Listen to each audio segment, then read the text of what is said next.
ایک شخص حضرت امام علی علیہ السلام کی خدمت میں آیا اور دستے ادب کو جوڑ کے عرض کرنے لگا، یا علی، ایک سوال میں آپ کی خدمت میں لے کے آیا ہوں۔ امام علی نے فرمایا، اے شخص، پوچھو جو پوچھنا چاہتے ہو، میں زمین کے رستوں سے زیادہ آسمان کے رستے جانتا ہوں۔ اس شخص نے کہا، یا علی، کبھی کبھار آسمان میں ٹوٹتے ہوئے تارے نظر آتے ہیں، کچھ روشن چیزیں گھومتی ہوئی نظر آتی ہیں، یہ کیا ہے؟ بس یہ کہنا تھا تو امام علی علیہ السلام نے فرمایا، اے شخص، اللہ نے انسان کے آنکھوں کے نزدیک حق کو واضح کر دیا، لیکن افسوس انسان دیکھ کے بھی اندیکھا کرتا ہے۔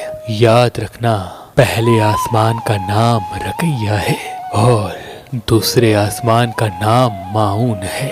پہلے اور دوسرے آسمان کے بیچ میں کچھ پتھر اور کچھ نسام گھومتے رہتے ہیں، لیکن ان کو یہ اجازت نہیں کہ پہلے آسمان کو چیر کے زمین تک پہنچ سکیں، سوائے کچھ کے۔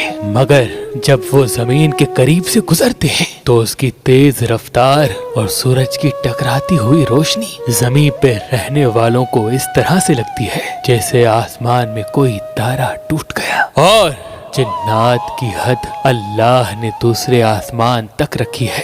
جو جن اپنی اس حد سے آگے بڑھتا ہے تو فرشتے اس جن کو پکڑ کے پہلے آسمان کی طرف پھینکتے ہیں۔ اس کی رفتار بھی اتنی تیز ہوتی ہے کہ زمین واسیوں کو لگتا ہے کہ آسمان میں شاید کچھ تھا جو گزر گیا۔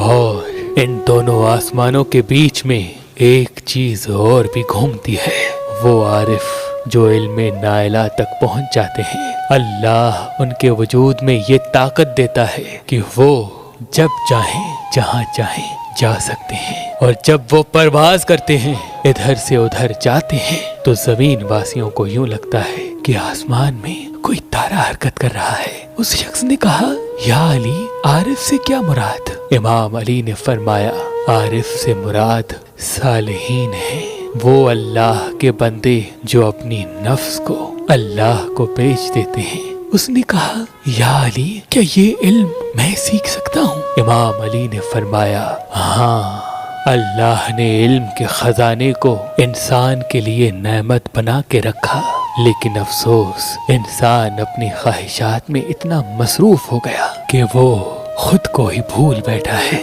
اے شخص، اگر تم علم نائلہ سیکھنا چاہتے ہو تو اپنے آپ کو گناہوں سے پاک رکھو، اپنی غذا کو محدود کرو، جتنا ہو سکے باوضو رہا کرو، اور رات کو سونے سے پہلے 7 مرتبہ سورہ رحمان پڑھا کرو۔ جب اس عمل کو 40 راتیں گزر جائیں گی تو اللہ تمہارے وجود کو ایسی طاقت بخشے گا کہ تم جب چاہو اپنی روح کو کہیں بھی بھیج سکتے ہو، اور زمین واسیوں کو یہ لگے گا کہ آسمان میں کوئی تارا پرواز کر رہا ہے۔